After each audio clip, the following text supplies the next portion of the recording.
জনাব মুজিবুর রহমান মঞ্জু, আপনি আপনি আসলে রাজনীতিতে তো নতুন না, দীর্ঘদিন ধরে করছেন এবং আপনার এবি পার্টি গঠিত হওয়ার পরে তাদের যারা নেতৃত্বে আছেন তাদের অনেকেই আসলে জ্ঞানী মানুষ।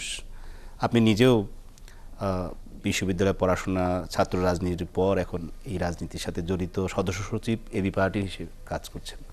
আপনি ঘটনার প্রবাহ কেন আমি বলছি যে 111 একটি সরকার হয়েছিল যেটি পুরোটাই ভারতের প্রেসক্রিপশনে, ভারতের মানুষের নির্ধারণে হয়েছিল, কিন্তু এবারের জুলাই আগস্ট আন্দোলনে যে সরকার, অন্তর্বর্তীকালীন সরকার, সেটি অনিবার্য কারণে ডক্টর মোহাম্মদ ইউনূসকে, নোবেলজয়ী ডক্টর মোহাম্মদ ইউনূসকে দায়িত্ব নিতে হয়েছে। তার দায়িত্ব নেয়ার পর বাংলাদেশে যেসব ঘটনা প্রবাহ, একেবারে আনসার বিদ্রোহ থেকে শুরু করে নানান ঘটনা প্রবাহ এবং ভারতের ভূমিকা, আপনি এক্ষেত্রে কি দেখেন? ধন্যবাদ আপনাকে, দাদাকে এবং দর্শক মণ্ডলীকে। ভারতের ভূমিকা বাংলাদেশের ব্যাপারে না, শুধু ভারতের ভূমিকা তার প্রতিবেশী যতগুলো আমরা দেশ আছি সবার ব্যাপারেই তো একটা প্রশ্নবিদ্ধ।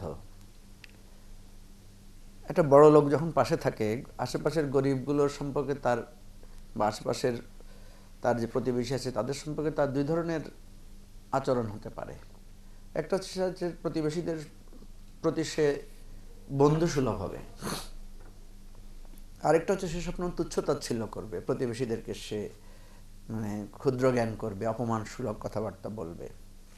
তো বুদ্ধিমান সাধারণত কি করে? বুদ্ধিমান সাধারণত প্রতিবেশীদের সাথে সুসম্পর্ক রাখে। সে চায় যে তার চাইতে ইনফেরিয়ার যারা আছে তারা হয়তো তার প্রতি আরো সুহৃদ হবে, তার প্রতি আরো পছন্দ করবে। আমাদের দেশে দুই ধরনের উদাহরণ আছে। এই ধরনের উদাহরণ আছে যে যিনি খুব বৃহৎ, তার সবাই প্রশংসা করে। আবার এরকমও উদাহরণ আছে যে সব আশেপাশের লোকেরা মিলে ওই বৃহতের বিরুদ্ধে তাদের একটা বিক্ষোভ থাকে। তো ঐতিহাসিকভাবে আমরা ভারতকে দেখতে পাচ্ছি, তার আশেপাশে আমরা যে সমস্ত রাষ্ট্রগুলো আছি, বাংলাদেশ, নেপাল, শ্রীলঙ্কা, বার্মা আর অন্যান্য, ইভেন চায়না, পাকিস্তান, সবগুলোর সাথে আমরা দেখতে পাচ্ছি যে তার একটা বিমাতা সুলভ সম্পর্ক, তার একটা খারাপ সম্পর্ক। এটা আমি জানি না এটা ভারতের পররাষ্ট্রনীতির কি কৌশল। আমরা আমাদের এখানে যেটা দেখতে পাচ্ছি যে ভারতের সাথে আমাদের গভীর কিছু বন্ধনের জায়গা আছে, আবার কিছু গভীর স্বার্থ সংশ্লিষ্ট বিষয় আছে। গভীর বন্ধনের জায়গাটা কোথায় দেখেন, যেটা অন্য দেশের সাথে আমাদের কম।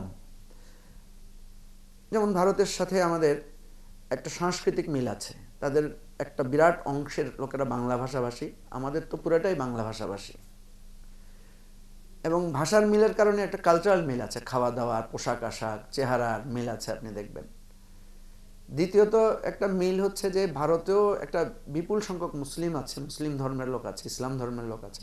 আমাদের দেশে তো প্রায় 90% আছেই।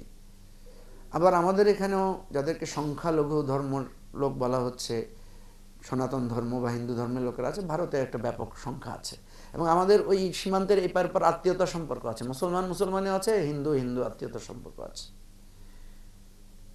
এর বাইরে আমাদের একটা কালচারাল জায়গাও আছে। ধরেন ক্রিকেট খেলা ভারতে ভালো, ফুটবল, হাডুডু আমাদের এখানে আমি কিন্তু আলোচনাটা শুরু করতে বলছিলাম আপনাকে, যে জায়গা থেকে আসতে যে আপনার সামনে 1-11 সরকার হয়েছিল। তো সেই সময় সেই সরকারটি গঠিত হয়েছিল মূলত ভারতের একটি মধ্যস্থতা, এবং পরবর্তী সময় যে নির্বাচন, সেটি আপনার দেখেছি যে ভারতের সাবেক প্রধানমন্ত্রী প্রণব মুখার্জি তার বইতে লিখে গেছেন যে শেখ হাসিনাকে কীভাবে দেশে ফিরে নিয়ে আসা, কিভাবে তাকে আবার সরকারে নিয়ে সমস্ত কৌশল তারা নির্ধারণ করেছিলেন, তৎকালীন সেনাপ্রধান মইনুল আহমেদকে দিল্লিতে আমন্ত্রণ জানিয়ে। এবারের যে ছাত্র জনতার গণ অভ্যুত্থান, সেটি তো বাংলাদেশের আন্দোলনের ফসল। বাংলাদেশের সকল ধর্মের মানুষ, সকল বয়সের মানুষ, একটি দল ছাড়া বা তাদের দোসররা ছাড়া ছাত্র জনতার আন্দোলনের ফসল অন্তর্বর্তীকালীন সরকার, যার অনিবার্য দায়িত্ব হিসেবে ডক্টর মোহাম্মদ ইউনূসকে নিতে হয়েছে। নোবেলজয়ী ডক্টর মোহাম্মদ ইউনূস তো এই দায়িত্ব নিয়েছেন, তাকে ভারত সহযোগিতা করছে না কেন, বা তাদের আচরণে কেন এরকম মনে হচ্ছে? ভারত সহযোগিতা কোথায় করবে? ভারত তো যেখানে পতিত স্বৈরাচার, যে ফেসিবাদ, তাকে অত্যন্ত অন্যায়ভাবে তাকে আশ্রয় দিয়েছে। শুধু তাকে না, তার সাঙ্গপাঙ্গ সহ আমরা এখন যেটা শুনতে পাচ্ছি যে আওয়ামী লীগের সমস্ত দোসররা, আওয়ামী লীগের সমস্ত লুটপাটকারীরা গিয়ে সেখানে ভারত আশ্রয় নিয়েছে। এবং দেখেন, আমি একটু আগেও কোথাও যেন বলেছি যে ক্রিমিনাল অফেন্স যে করেছে বাংলাদেশে ব্যাপকভাবে, তাদেরকে সে সেখানে আশ্রয় দিয়েছে। 2000-এর মতো মানুষ, ছোট শিশু, কিশোর, বিভিন্ন শ্রেণী পেশার মানুষ কিন্তু এই আন্দোলনে নিহত হয়েছে। অসংখ্য মানুষ হাসপাতালে তারপরে এখন দেখেন, চিকিৎসাধীন আছে। সে আমাদের এখানে যারা ক্রিমিনাল অফেন্স করেছে, গণহত্যা করেছে, লুটপাট করেছে, তাদেরকে সে আশ্রয় দিয়েছে এবং সেখান থেকে তারা রীতিমতো পরিকল্পনা, ফোন আলাপ, বিভিন্ন জিনিস আমরা পাচ্ছি। আর অন্যদিকে আমাদের এখানে আপনার চিন্ময় কৃষ্ণ দাস গ্রেফতার হয়েছে, ওনার বিরুদ্ধে একটা ক্রিমিনাল অফেন্সের অভিযোগ। তার অভিযোগটাকে আমরা অত আমলে নিতাম না, কিন্তু এখন দেখতে পাচ্ছি ইসকন নিজে অভিযোগ দিচ্ছে তার ব্যাপারে। এবং দাদা যেটা বলেছেন যে মেখলের ওখানে হাটাজারিতে পত্রপত্রিকা এসেছে, তার বিরুদ্ধে আর অভিযোগ আছে। অভিযোগ প্রমাণিত না হওয়া পর্যন্ত আমরা তার সম্পর্কে মন্তব্য করতে চাই না।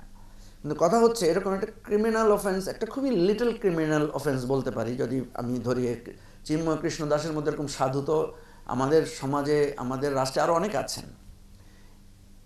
ভারতীয় পররাষ্ট্র মন্ত্রণালয় আমাদের দেশের একটা ক্রিমিনাল অফেন্সের জন্য কথা বলছেন, কিন্তু আমাদের দেশের গণহত্যাকারী শত শত ক্রিমিনাল তার সেখানে আশ্রয় দিয়ে রেখেছে, সে ব্যাপারে তার কোনো কথা নাই। তো সেজন্য আমি যেটা, আপনি যে বলছেন, এটা তো হাস্যকর ব্যাপার যে ভারত ডক্টর ইউনূসকে সহযোগিতা করতে করবে, বরং পারছে না যে সে যেন ডক্টর ইউনূসকে টেনে নামিয়ে ফেলবে। আপনি দেখেন, ডক্টর ইউনূসের সাথে সৌজন্য সাক্ষাৎ করেছেন জাতিসংঘের মিটিংগুলোতে সবাই, এবং একটা সাইড মিটিং হওয়ার কথা ছিল ভারতের প্রধানমন্ত্রীর সাথে, সেটা পর্যন্ত করেনি, সৌজন্যের খেলাফ করেছে। এরপরে প্রতিনিয়ত আমাদের পররাষ্ট্র মন্ত্রণালয়ের সাথে তাদের যে বাকযুদ্ধগুলো হচ্ছে, সেগুলো তো একেবারেই পররাষ্ট্রনীতির ক্ষেত্রে আমি মনে করি যে এটা একটা মানে উস্কানিমূলক কার্যক্রম তারা চালিয়ে যাচ্ছে এবং উপর্যুপরি ভুল পদক্ষেপটা তারা নিচ্ছে। আমি যে কথাটা শুরুতে আপনাকে বলেছিলাম যে প্রতিবেশী হিসেবে ভারত একটা বৈরী সম্পর্ক তৈরি করেছে। এবং আমার মনে আছে, দাদা ভালো বলতে পারবেন, আমরা যখন ছোটোবেলায় স্কুলে ছিলাম, প্রচুর জায়গায় আমি ইন্দিরা গান্ধীর ছবি দেখতাম, তখন বাঁধাই করা ছবি মানুষ কিনতো, ঘরে নিয়ে লাগাতো। আমরা দেখেছি ভারতীয় ক্রিকেট স্টারদের প্রতি আমাদের বিরাট একটা ফ্যাসিনেশন ছিল, কপিল দেব, আজহারউদ্দিন, তারপরে আপনার এই ধরনের প্লেয়ারদের পোস্টারগুলো আমরা দেয়ালে থাকতো। ইভেন ভারতের যারা ফিল্ম স্টার ছিল, আপনার অমিতাভ বচ্চনের ছবি পর্যন্ত আমাদের এখানে খুব পপুলার ছিল।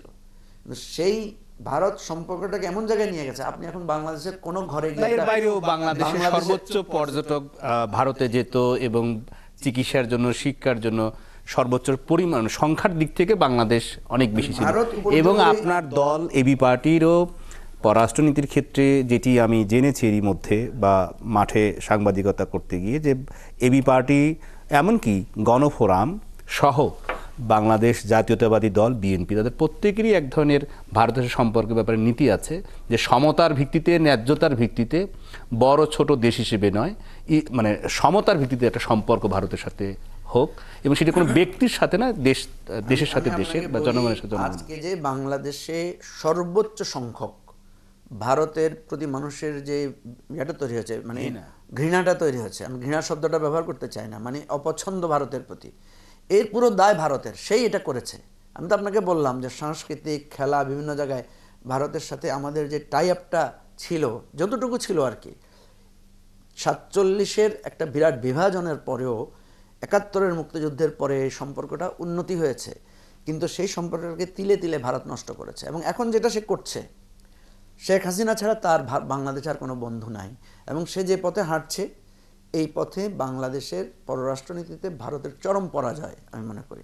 এসবের ফলাফল নিয়ে আমরা বিরতির পর আবারও আলোচনায় যুক্ত হবে। দর্শক আমাদের সঙ্গেই থাকবেন। আমাদের সাথে আজ ৭১ মুখোমুখি অনুষ্ঠানে উপস্থিত আছেন গণফোরামের নির্বাহী সভাপতি অ্যাডভোকেট সুব্রত চৌধুরী এবং বাংলাদেশের এবি পার্টি সদস্য সচিব মুজিবুর রহমান মঞ্জু, এবং আমাদের সাথে খানিকক্ষণ পরে, অর্থাৎ বিরতির পরেই অনলাইনে যুক্ত হবেন ব্রিগেডিয়ার জেনারেল অবসরপ্রাপ্ত শামীম কামাল, যিনি নিরাপত্তা বিশ্লেষক হিসেবে দীর্ঘ সময় কাজ করছেন। দর্শক, ফিরছি বিরতির পর।